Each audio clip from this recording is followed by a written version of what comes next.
In this first chapter, we tackle the roots of the Israeli-Palestinian conflict. Let's start by defining a fact that cannot be denied. One land for two peoples who historically have never had a land. Just to say, the Jews have been claiming the land of Israel since 70 AD, from the destruction of the last temple in Jerusalem. Since then, the famous Diaspora started. The Jews spread first throughout Europe and then the rest of the world. And then the Palestinians, a population of Arab origin but not entirely Muslim in fact, who settled in the area. Starting from the various migrations that affect the area from the 4th century AD, and that stratify mix with other ethnicities. But they have never received an imprinting, a clear recognition of an autonomous nation. The Great Clash occurs in the 20th century. It happens when the two respective national foci first claim one and then the other the status of a nation. The nation is not simply a state. The nation is being recognized as an ensemble with its own language, its own traditions, a history of its own. For example, there is the Armenian nation, which is not exclusively the state of Armenia, but also all the immigrants, mainly in France. There is the Italian nation, and it existed well before the unification of Italy in 1861. There is a Jewish nation, in this case Israeli. There is a Palestinian nation. The trouble is that making two such different and long unrecognized nations coexist, neither by one side nor the other, is problematic. Very, very problematic. It's also for the United Nations. Think about the current United Nations, which was born from the ashes of the failed League of Nations. And on the basis of that Atlantic Charter, signed in the midst of the Second World War by Winston Churchill and Franklin Delano Roosevelt, they find themselves facing, just given, already several issues. One of these is precisely the former British mandate over Palestine. After all, starting from 1919 onwards, Great Britain administers much of the Middle Eastern area in the name of the Sykes-Picot Agreement, an agreement we could call under the table, signed in the midst of the Great World Conflict. The first, the famous Great War between Mr. Sykes and Mr. Picot, representatives of the British and French foreign ministries respectively. These two gentlemen who act on behalf of their respective governments, they decide during the war to divide the spoils of what will no longer be the Ottoman Empire. Arabia will be left alone. It will officially be left to the Hashemites, who however will lose it a few years later in a civil war with the Wahhabis of Al-Saud. The rest of the peninsula is divided. The kingdom of Iraq is created from scratch, but it existed before. Entrusted to a Hashemite, the kingdom of Transjordan is created. This too entrusted to a Hashemite. But they are both puppet regimes. They were dependent and not independent. Dependent on whom? On Great Britain. Syria, Lebanon, all under French control. Then there's Palestine. Palestine, which in the 1920s began to see massive Jewish immigration driven by what? There's a word that for some sounds like an insult or a bad word. In any case, Zionism. But do you know what Zionism means? It mainly derives from Mount Zion, one of the hills of Jerusalem. According to Jewish tradition, it is a hill of high religious importance. However, the term Zionism refers to the desire to give Jews a homeland on earth. Those Jews who are scattered, as we have said, all over the globe between the end of the 19th century and the beginning of the 20th century begin to form a sort of national consciousness. The credit goes to a journalist. His name is Theodor Herzl. He's Viennese, but he is Jewish. And Herzl witnesses, at the beginning of 1896, an event that shocks him. Perhaps some of you have already known about this event. Maybe you've seen it in the cinema. It was depicted in a widely followed film by Roman Polanski, The Officer and the Spy. That event is the degradation of Captain Dreyfus, a French artillery officer falsely accused with tampered evidence of high treason. The story then clarified that Dreyfus was merely a victim of others' curses. But that public degradation, accompanied by a hate campaign, anti-Semitic hatred, had driven Herzl to write a text, the Manifesto of the Zionist Movement.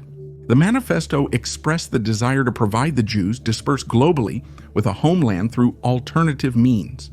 Between the late 19th and early 20th centuries, European Jews faced significant hardships. In fact, it's not just France where there is revanchism after the defeat of 1870.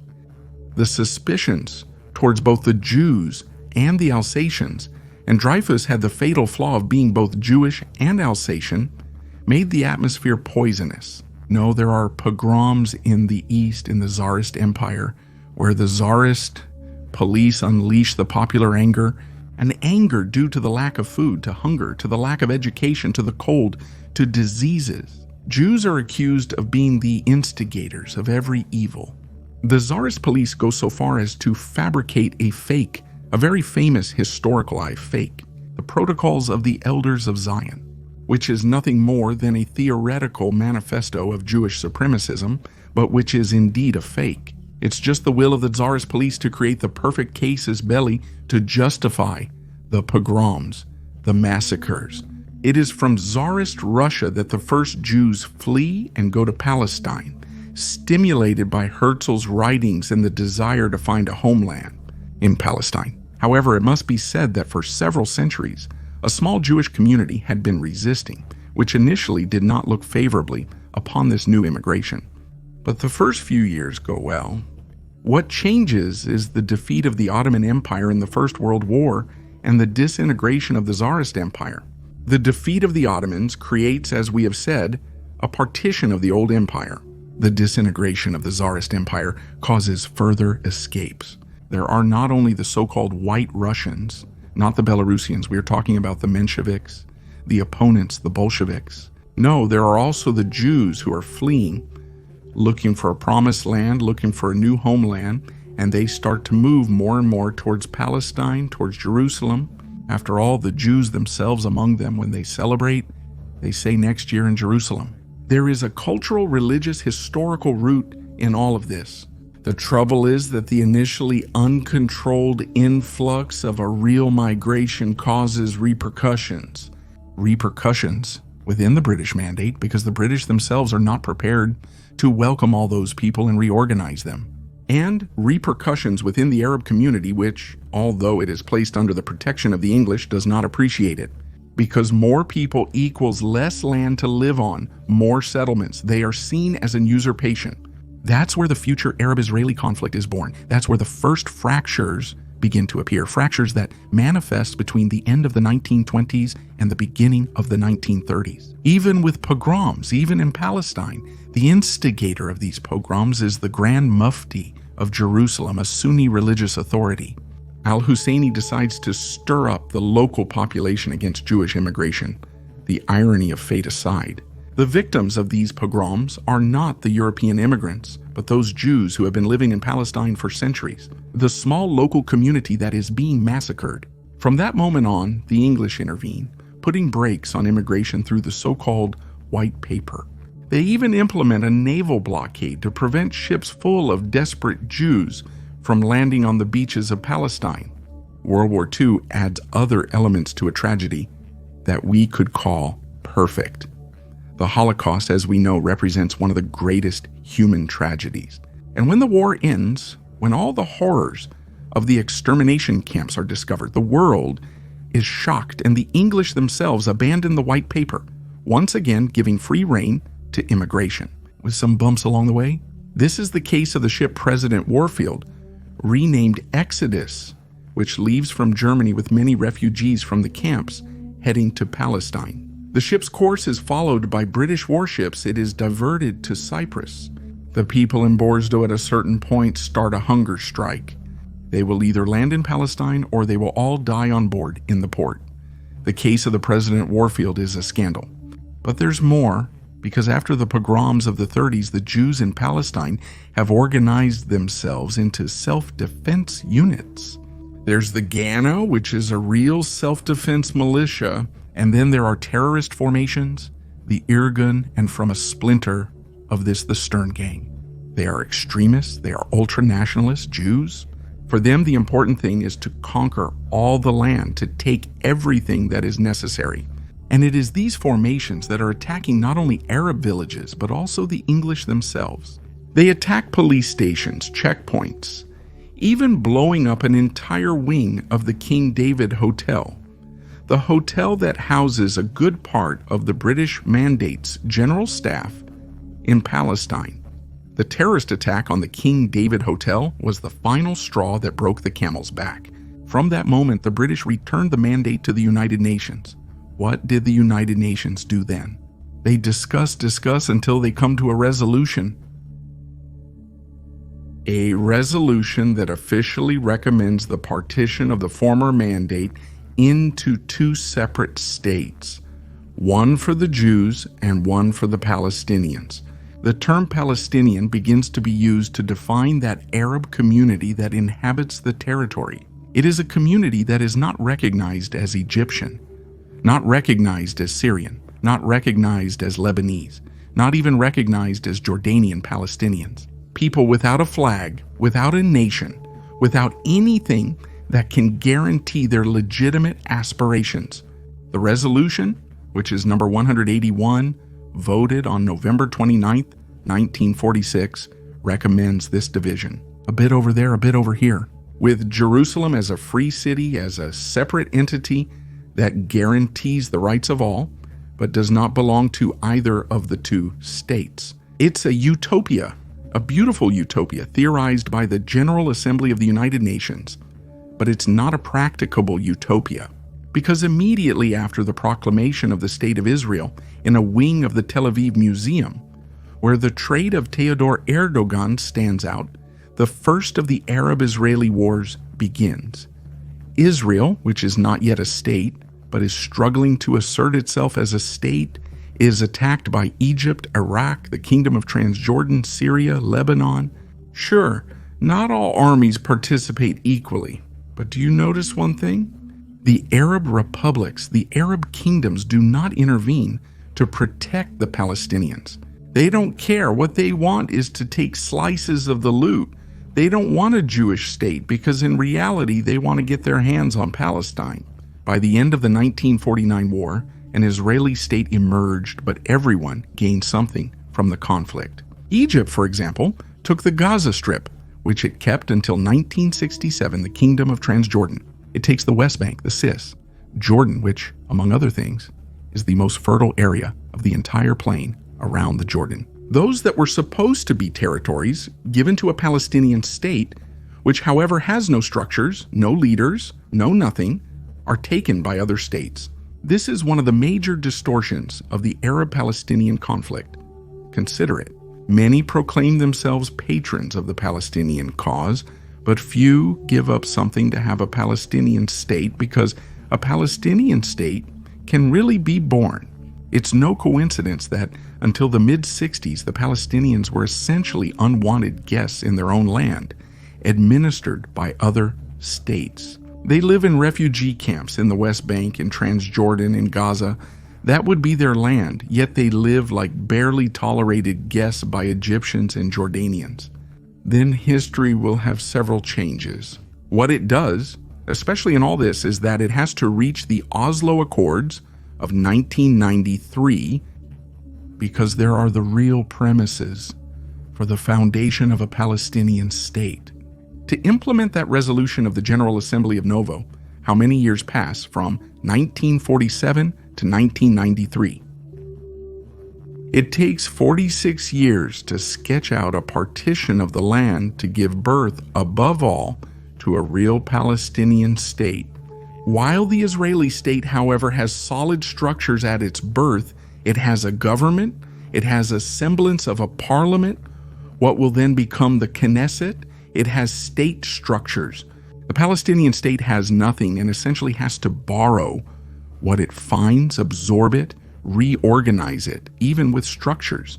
Because if we have reached the modern situation where there are almost two Palestinian states, the West Bank, under the Palestinian National Authority and the Gaza Strip, governed for many years now by Hamas. It's because there is a lack, and there has always been, unfortunately, an authentic national consciousness among the Palestinian people. In the Palestinian context, there has always been a thought of reclaiming a land that has been idealized, but without precise boundaries, without a precise structure.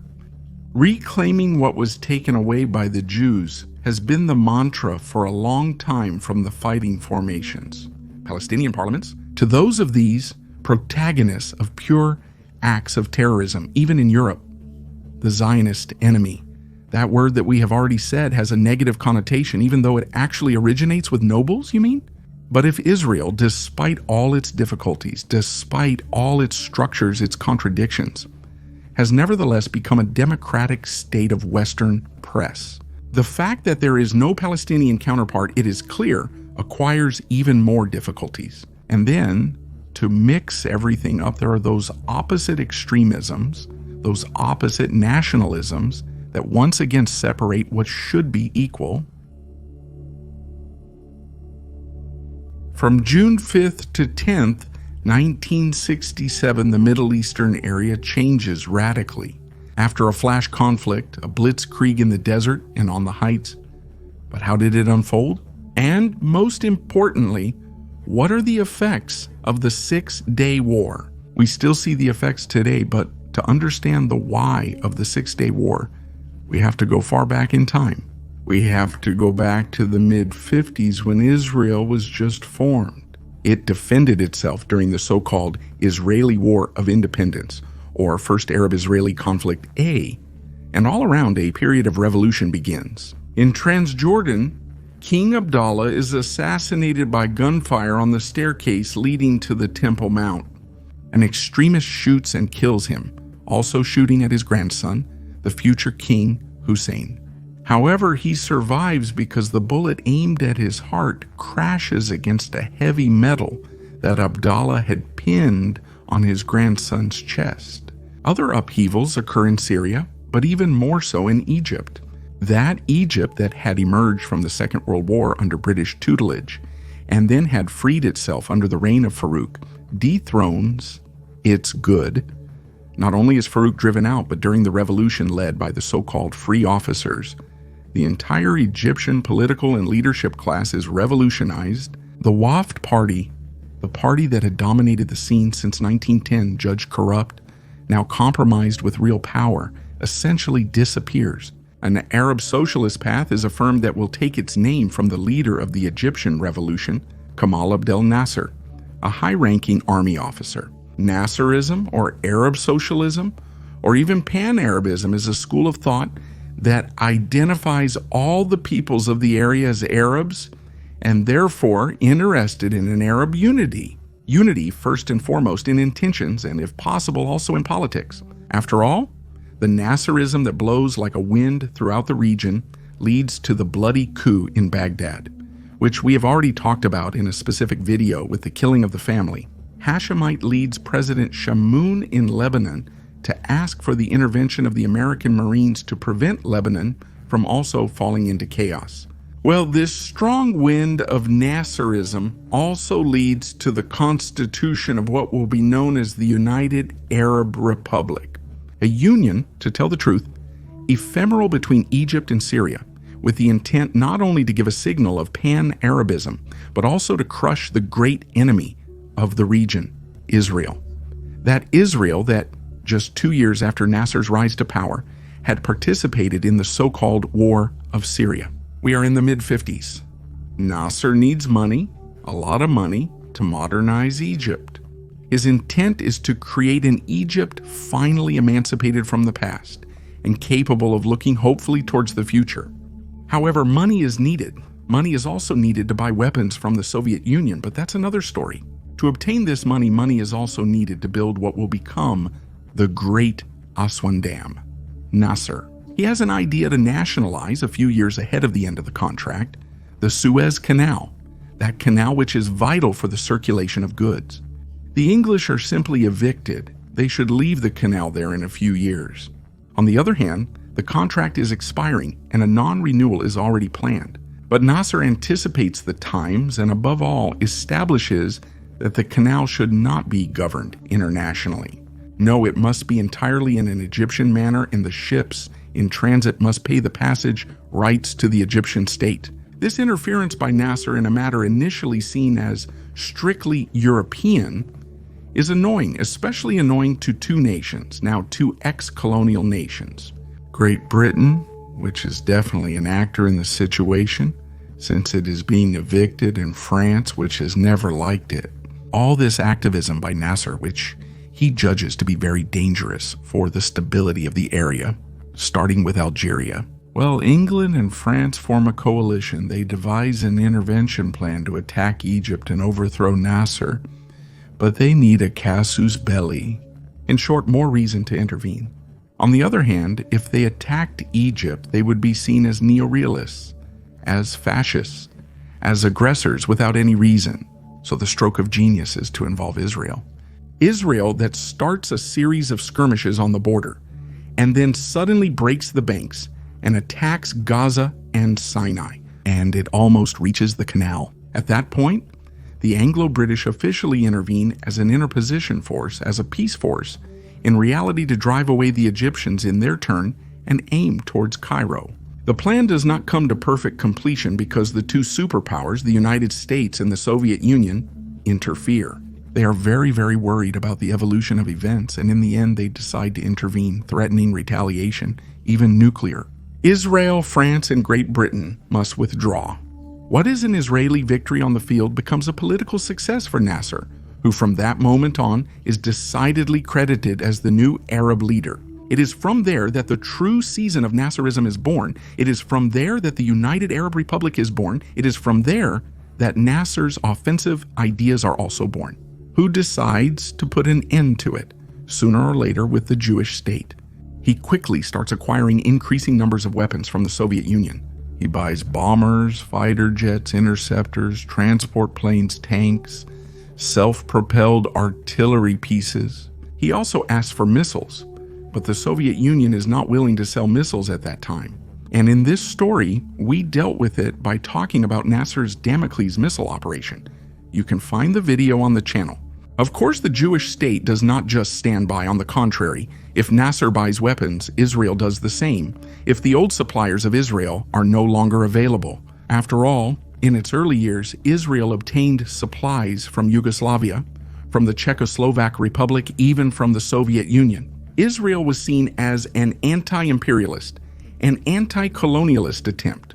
From the mid-50s, the United States has been Israel's privileged weapons supplier, which continues even today. Israel needs a lot of weapons, especially tanks. And thanks to the Kennedy administration, an agreement is perfected. It's called Levi Strauss, of the names of the foreign ministers of Israel and the Federal Republic of Germany. The United States, to avoid irritating the Arabs, on the other hand, in the area support both Lebanon and Transjordan, intervene through the Federal Republic of Germany, where the Israelis are authorized to buy second-hand patent M47 and M48 tanks imported from the United States or produced locally under license. These tanks travel from Germany to Israel and constitute a good part of the new Israeli offensive arsenal.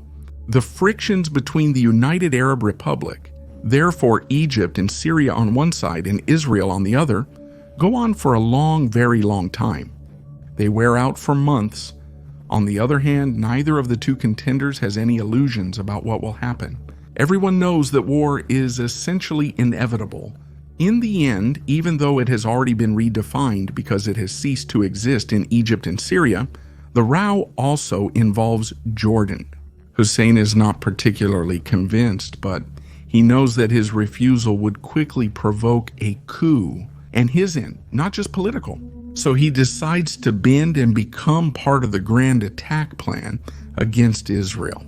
However, Israel is perfectly aware of everything that happens in the enemy field. It has an excellent information network of which a super spy is part. Wolfgang Loh, real name Zaheb, is a Yeka, a Jew born in Germany, migrated to Israel, and who has built a fake identity as a former Nazi officer. After all, he is tall, blonde, blue-eyed with hawkish features, and he is not circumcised, which is quite unusual. He infiltrates the military circles of Cairo, opens a delegation school attended by the best officers in the Egyptian area, including those from the secret services, and he gathers information that until just before the outbreak of the war he sends clandestinely to Tel Emesa. Wolfgang Lotz is arrested well before the outbreak of the war. He is caught sending messages from a small radio in the bathroom of his home. But initially, it is thought that he is a German spy. It will take some time to clarify his nature. But his work is fundamental. It is fundamental because it not only allows to unmask the Nasserist missile program. His work allows Israel to identify all the military bases organized for the offensive and to prepare a counteroffensive in turn. Indeed, a preemptive counteroffensive. Strike first to avoid being hit. At 7:45 on June 5, 1967, the Israeli offensive begins. Why did the Israelis decide to strike? Why? The Egyptian move to close the Straits of Tiran, the straits through which Israeli ships pass to Eilat, represents the classic casus belli, the classic reason to generate a diplomatic and then military crisis. Before being hit, as we said, the Israelis strike themselves, they strike with aviation, which in waves within a few hours with Operation Focus, destroy almost all the planes and helicopters provided by the Soviet Union, both to Syria and to Egypt. The Jordanian air forces are also hit on the ground within a morning. Israel ensures air supremacy, which in war and in the vast spaces of the desert is fundamental. From that point, ground operations start with three objectives. The first, to the northeast, targets the Golan Heights, hilly areas dominating Galilee.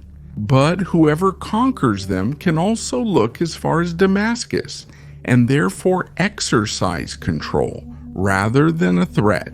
In perspective from both sides of the heights.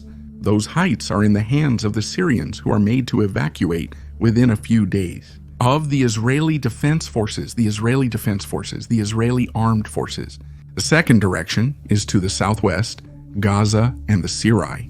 In 5 days of fighting, the Israeli army drives the Egyptian one out of Gaza and runs all over Sinai.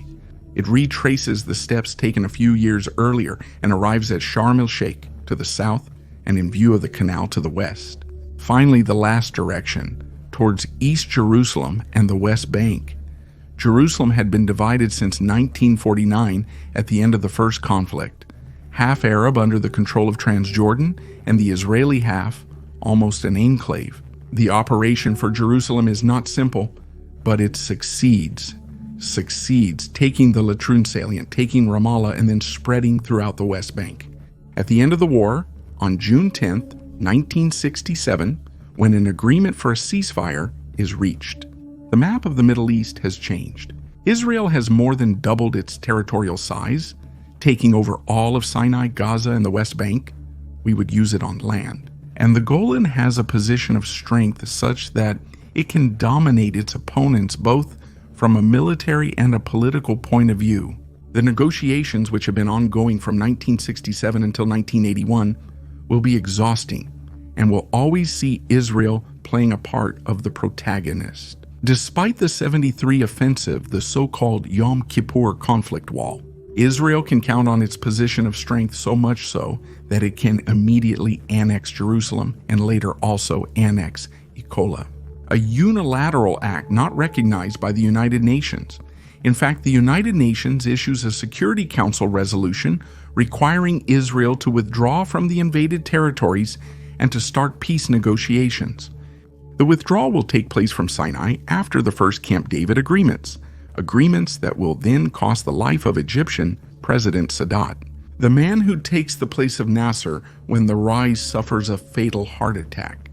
The Golan will never return to the Syrians. It will be kept and incorporated into Israel. Gaza and the West Bank will be governed by the Israelis until the birth of what is now called the Palestinian National Authority, even though it is divided in two. Since then, the Arabs call 1967 al-Naqsa, the defeat, or even worse, the catastrophe. It's a burning defeat, which first of all shows how the alleged Arab unity, the alleged pan-Arabism of Nasser, is just a facade. Because after all, every republic, every potentate, Every kingdom has always acted, as we have already said another time, for its own interest, and later preferred to act and negotiate each on its own behalf. The defeat of 1967 will also mark the birth of the long, very long season of Palestinian terrorism, and will give rise to a new season of the Palestinian diaspora. The Palestinians will move from the West Bank to Jordan. They will colonize it. They will try to transform the kingdom into a sort of Palestinian state until the Black September 1970. Then, after the forced expulsion decided by the angry reaction of King Hussein and the Arab Legion, Lebanon, which is a paradise, the Switzerland of the Middle East plunges into a very long nightmare long before 15 years of civil war, and then awakened in recent times with political difficulties, and still with the heavy oppressive presence in the area of the Syrian gendarme and Hezbollah. 1967, the Six-Day War, represents for historians a subject of study, of deep study, to understand the dynamics of an increasingly complex region. And that from that moment not only has seen the borderlines, the geopolitical maps rewritten over and over again, it produced in 1967 many upheavals of a social, economic, military, analytical, and diplomatic nature. If on one hand, 1967 produced the long wave of terrorism, on the other hand, it also led some Arab states to start a laborious process of recognizing the State of Israel. It's not a concluded path, it's not a simple path, but it's clear that to find peace, to find a balance point, it's necessary to recognize each other and understand that this planet, which is only one, must contain us, all of us, each with our own legitimate aspirations. But that cannot become abuses against our neighbor and our fellow man. The Middle East exemplifies this paradigm. States, peoples fighting, hating, and massacring one another. And in the background, the national and nationalistic appetites. The will of a few to find a meeting point, to find peace, to lay down their arms once and for all. And the watchful eyes of the European public opinion, but even more so of the great powers that have seen the Middle East during and after the Cold War period as a kind of buffer or testing ground, not so much for the weapons as for their respective strategies, almost as if it were a dress rehearsal in anticipation of a harsher, more difficult, tougher confrontation. In many other parts of the globe, many people ask the same question: is it possible that two peoples are fighting over the same piece of land? Is it possible that there is no solution that satisfies both? Is it possible that there is nothing else to do but fight each other for eternity? Well, if we listen to both sides, it almost seems like there is nothing else to do. One of the two must prevail, the other must succumb. The same old stories. But actually, if we analyze the story from both sides, well, we discover that there were some alternatives.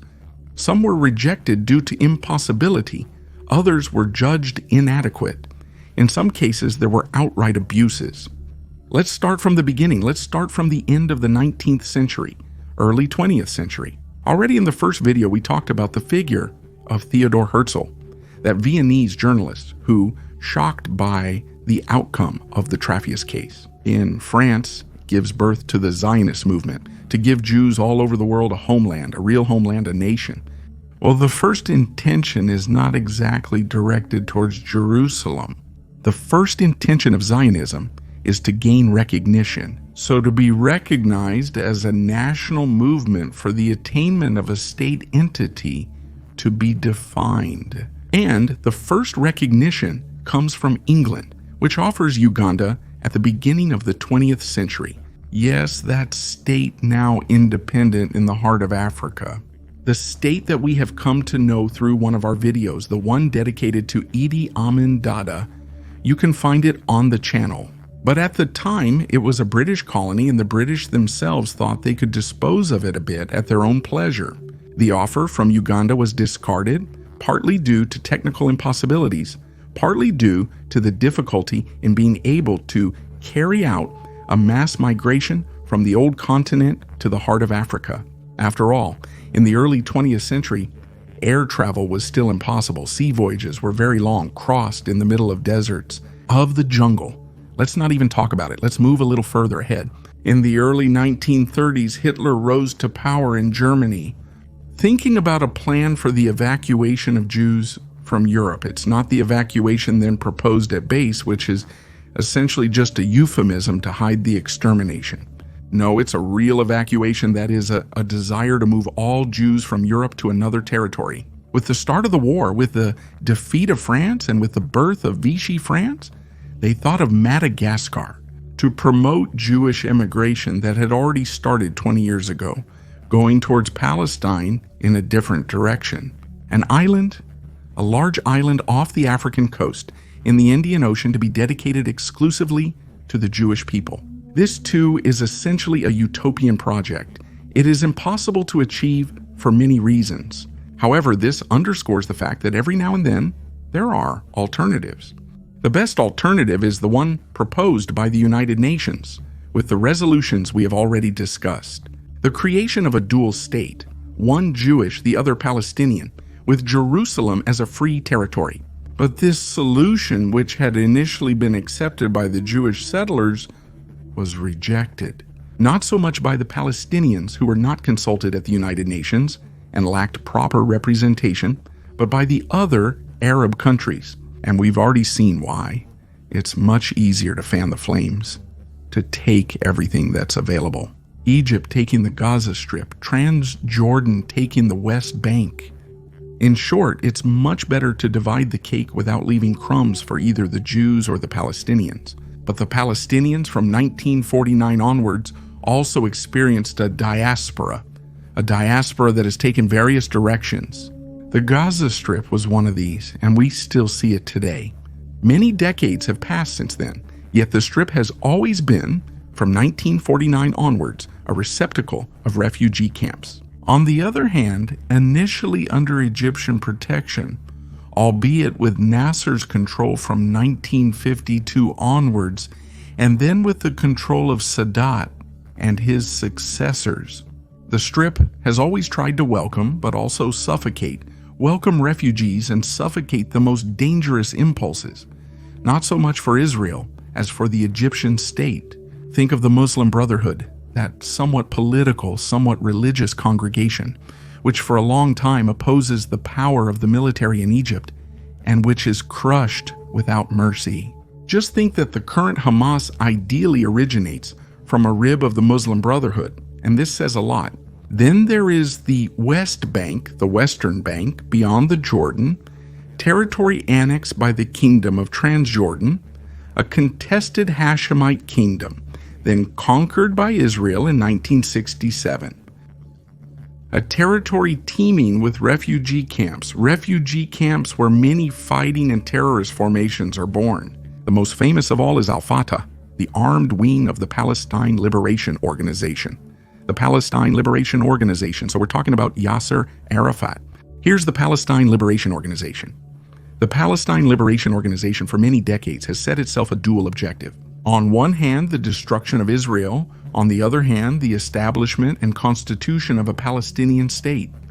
But in the impossibility of achieving the first point, that is, the destruction of Israel. The Palestine Liberation Organization has tried twice in its history to shape, or, if you prefer using a slightly different term, terraform existing states. One of these was the Kingdom of Transjordan. After 1967, for about 3 years, the Palestine Liberation Organization fighters moved increasingly across the Jordan.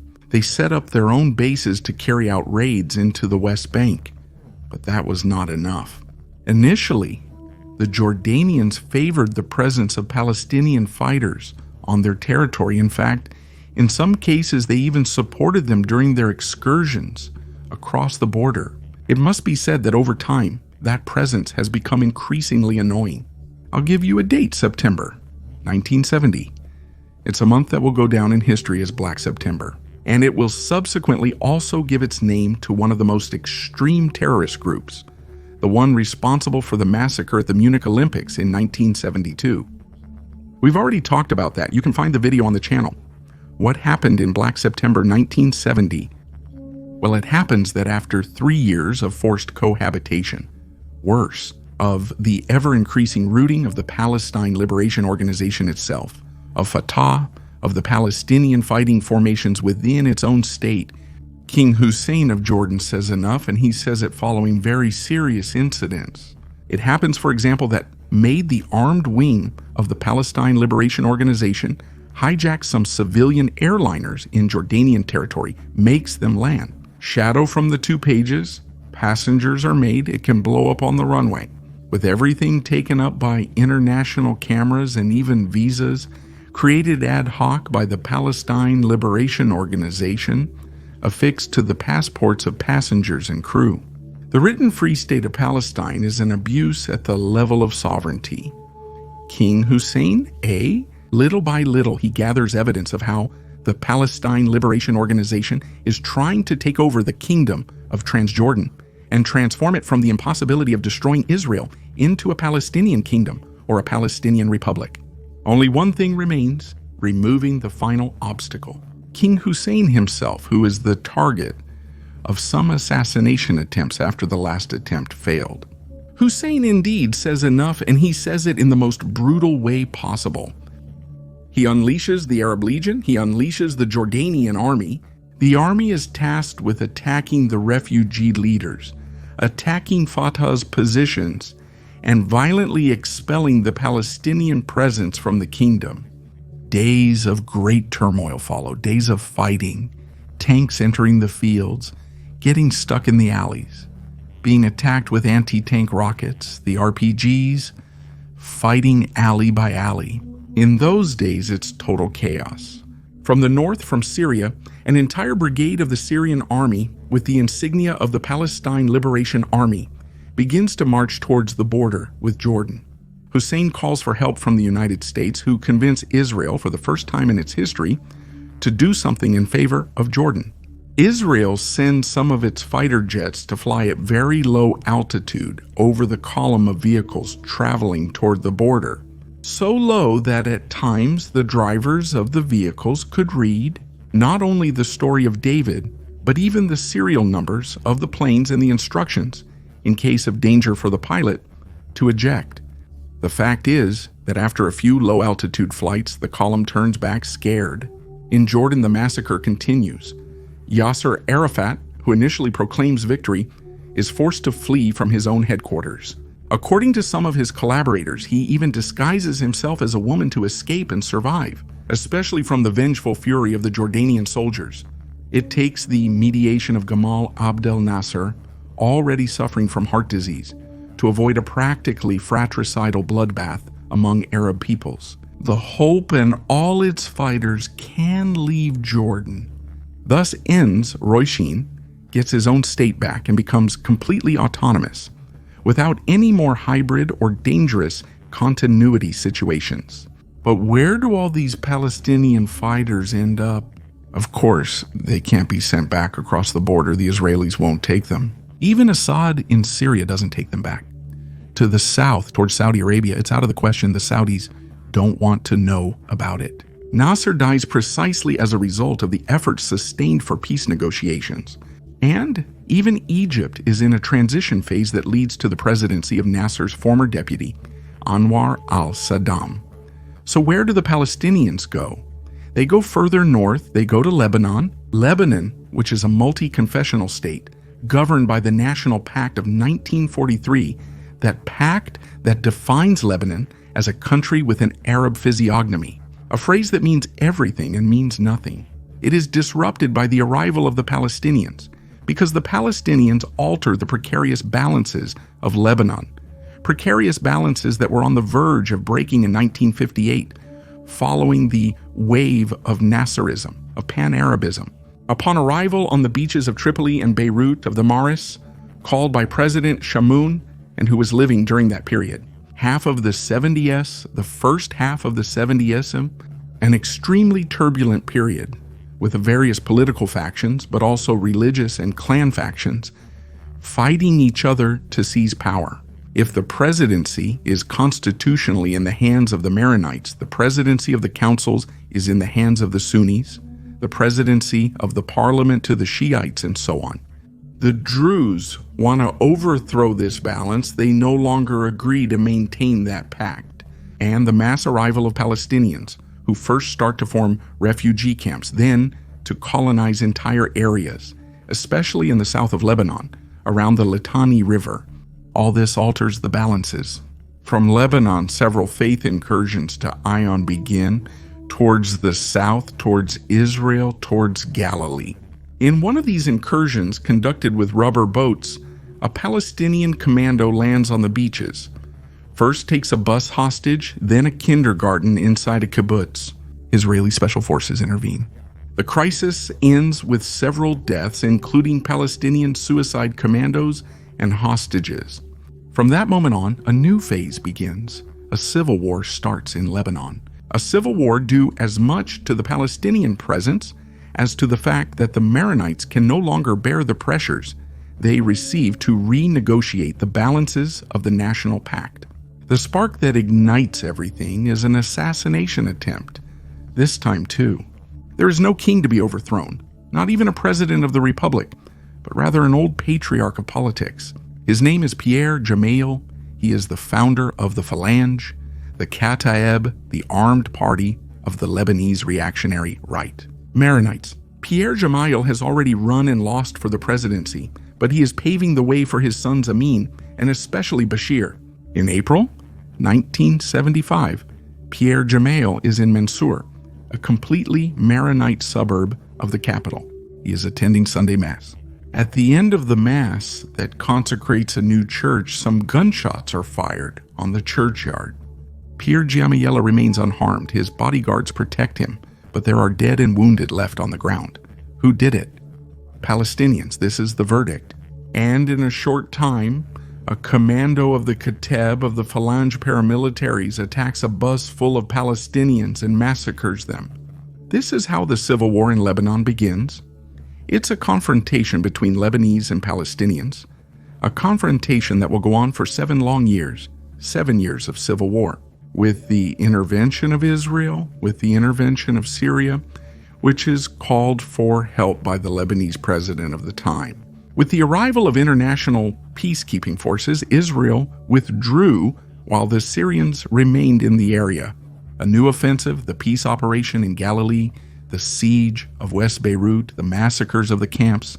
We think of Tel Satar, the Hill of Thirst, the massacre of Damour, the Palestinians who take revenge and attack a city on the coast, massacring the inhabitants, up to the final siege, to Arafat's choice to abandon the dream of taking Lebanon this time and fleeing to Tunisia with all his paramilitaries. Refugees leave camps defenseless, entrusted to protection of international peacekeeping forces. But it will take little, it will take a spark to ignite another fire. That spark is the bombing of the elected Lebanese president Bashir Gemayel, who is killed in September. Again September, a bad month in 1982. That killing calls for revenge, and the Kataeb chooses 2 camps, Sabra and Shatila, for revenge. 2 camps that are located on the outskirts of the capital, which are surrounded by the Israeli army that shoots flares to illuminate the night as day and pave the way for the entrance of the Kataeb death squads that massacre at Sabra and Shatila. A horrible massacre that will force the United Nations to recall the peacekeeping force in the area, even though it is essentially without the United Nations flag due to internal squabbles in the Security Council. As you can see, history has many facets. It's not just about claiming that land that goes from Galilee to Lat, from Gaza to the Dead Sea and the banks of the Jordan. There are 2 peoples, the Jewish and the Palestinian, who demand recognition, and as recognition they demand a home where they can raise their children, where they can apply their own laws, where they can exercise power. There have been real or perceived opportunities. There have been attempts, sometimes violent, like in Jordan, like in Lebanon, yet the outcomes never change. And we always go back there. We return to that land between Galilee and Eilat, between Gaza and the Dead Sea and the banks of the Jordan, a tormented land that for almost a century has been claimed by at least 2 parties. How many times, reading the newspapers or listening to a report on television or radio, or perhaps even reading the news on the internet, have you come across, in somewhat difficult terms written in another language, transliterated from another alphabet, and terms that identify political or military entities, or concepts that are not always so simple? So, even in the complex conflict between Palestinians and Israelis, it's good to know the words, to avoid making perhaps erroneous evaluations or falling into cliches. So here is a small glossary for you. Let's start with Hamas. Hamas is a paramilitary and political movement of a terrorist nature that arises within the Palestinian community, especially in the area of the Gaza Strip. The long evolution starts from the 70s and finally explodes with the first Intifada, that of 1987. From that moment on, Hamas becomes an active subject, increasingly active, so much so that it directly signs the guerrilla actions and the Hamas attacks. It is characterized by a closeness, at least initially, to the Muslim Brotherhood, and by an extremely Sunni and fundamentalist imprint. This does not exclude the support obtained in recent years from a theoretical enemy of Sunni Islam like Iran, Shiite Iran, Sunnis, and Shiites. What's the difference? Only two ways, the two main ways of Islam. Upon the death of the Prophet Muhammad, the question of the Prophet's succession arose within the Islamic world. The Sunni way, which also became the majority in its spread within the Islamic world, repudiated the choice of a minority way. Shia means faction that recognized a relative of the deceased Prophet Muhammad as his successor. Here begins the separation, a separation that has become bloody over time with real religious wars. Shiites are mainly spread in the Iranian area, but also in Iraq, where they constitute the relative majority of the population. But there are also Shiite offshoots in Syria and Lebanon. The rest of the Middle Eastern Islamic world is fundamentally Sunni, with here and there some sects considered heretical, like that of the Russians. Hezbollah, literally the party of God. What is Hezbollah? Hezbollah is a theocratic and paramilitary formation that emerged in Lebanon in the early 80s, in the midst of the Lebanese civil war, until the explosion of Hezbollah on the scene. The Lebanese Shiite part was represented by Amal, a party led by Nabi Berri, which had decidedly different positions. First of all, not theocratic, but democratic. It was a party that willingly allied itself with both the Maronites and the Israelis, only to change alliances, sometimes with the Sunnis, sometimes with the Druze, in an anti-Syrian function. The increasingly rapid decay of Amal due to continuous changes of front paved the way for Hezbollah, a new entity directly funded by Iran to create in the land of the Cedars a loyal ally, a militia in the area that would serve Iran's interests, both in the dangerous Lebanese game and towards the neighbor to the south, that is, Israel. Palestine Liberation Organization. Palestine Liberation Organization, a purely political entity, should not be confused with its military arm, Al-Fatah, which has always signed the guerrilla actions. Palestine Liberation Organization has positioned itself on the international stage. We also remember the invitation received by its leader, Yasser Arafat, to speak at the United Nations seat in New York as a sort of spokesperson for the Palestinian cause. Certainly not the sole spokesperson, but the universally accepted one, at least as a public face. But he is not the only one, and he is not alone. He is not even, if we want to look at it with the eyes of the present, the main actor of the Palestinian cause. We have already talked about Hamas. There is also the Popular Front for the Liberation of Palestine, an organization smaller than the Palestine Liberation Organization, with a clear socialist imprint. While the Palestine Liberation Organization, despite receiving funding from the Soviet bloc, has always tried to maintain a certain equidistance with limited means. It was founded by a Palestinian of Syrian-Lebanese Christian origin, George Abash, a former doctor who, after the Six-Day War, abandoned his medical practice and became a political and terrorist leader. The Popular Front for the Liberation of Palestine has carried out some of the most violent attacks, even when compared to the Palestine Liberation Organization. It has less support, fewer resources, fewer men, but that does not limit its actions. Over time, it becomes increasingly weaker, increasingly minority, also because it is overtaken by new internal adversaries, like Hamas, like Hezbollah in the north, and like Islamic Jihad. Well, Islamic Jihad, the name should already say a lot. The Shiite in Islam is the holy war, but it's not a holy war as many Westerners think. Aimed at conquering. The holy war, reading the Quran and paying close attention to various interpretations and the risk of misunderstandings, is aimed exclusively at the defense of the Muslim. According to Muhammad's preaching, a good Muslim should take up arms only to defend himself, never to overpower the opponent. Moreover, in Islam, respect and compassion are taught, especially towards those who are defined as the people of the book, that is, those adherents to the great revealed monotheistic religions, Christianity, Judaism, Zoroastrianism, which are precursors of Islam. They come first, and according to Muhammad's preaching, they bring a glimmer of truth. That is, within each of these religions, there is a part of Islam. According to the Mohammedan doctrine, members of these religions should not be touched, let alone reduced to slavery or killed. And to allow them to practice their religion, it is permitted through the payment of a tax. The jizya, a tax essentially practiced through their own faith.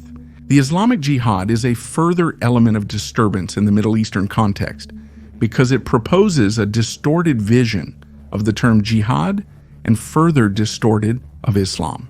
It preaches a holy war of aggression against any enemy who is not a faithful Sunni Muslim, under the pretext of self-defense that actually does not exist because Islam preaches something else. But Islamic jihad requires the use of methods of aggression and not self-defense, of domination and not compassion, of indiscriminate attack on civilians, even through suicide techniques that, if you read the Quran well, are prohibited. Let's switch to the other field. Israeli Defense Forces. Israeli Defense Forces. When referring to the Israeli Armed Forces, this term Israeli Defense Forces is mainly used. Some people still call it Zahal today, which would probably be the ground army, but now the term Zahal is no longer used even in Israel itself. Some people referring to the special forces call them Palmach, but the Palmach, which was an elite force during the Israeli War of Independence, that of 48-49, was subsequently disbanded with the reorganization of the armed forces. So, when we talk about Israeli armed forces, is it correct to refer to them as Israeli Defense Forces? By Institute for Intelligence and Special Operations, we always mean the sum of the Israeli secret services, which actually divide into various sections. Mossad is essentially the foreign espionage service. It uses various offices of declared agents or undercover residents in embassies, but also undeclared agents in embassies. There are action teams for espionage and action teams for intervention. There are the Sayanin teams and the Kaidan teams, depending on the tasks to be defined. But it mainly works abroad. Then there is the Military Secret Service, which is obviously our former CISMI, given that CISMI no longer exists. It deals with military espionage. This too is directed abroad. Then there is the office that deals with countries that actively persecute Jews. Today it is mainly focused on Iran, but in the past it also dealt with other states. And then there is what is erroneously referred to in the West as Shin Bet, that is, the Security Service. But Shin Bet are the two initial Hebrew letters of Sharut Bitachon, that is, the Security Service. In reality, it's called Sharut Bitachon Kladi, that is, the Internal Security Service. So Shabak, don't call it Shin Bet, call it Shabak. It's the security service that deals with internal counterespionage, the collection of information for internal use, and internal security. Also of political figures, major industrialists, strategic personalities, and even national teams or clubs of great relevance. If, like me, you are passionate about basketball, You will have noticed that when Maccabi Tel Aviv travels to Europe for continental competitions, it is followed by an escort authority. Those are not Mossad agents, even though they are sometimes portrayed as such in the newspapers. They are agents of the Shabak, whose job is to protect the athletes and team staff members, as they could be a target for terrorists, especially after the Munich massacre in 1972 for killings or kidnappings. We hope we have provided a useful service. Sometimes history is not just about telling what the past was, but also clarifying those collateral aspects that are fundamental to understand the present, to read the present, and to comprehend the present.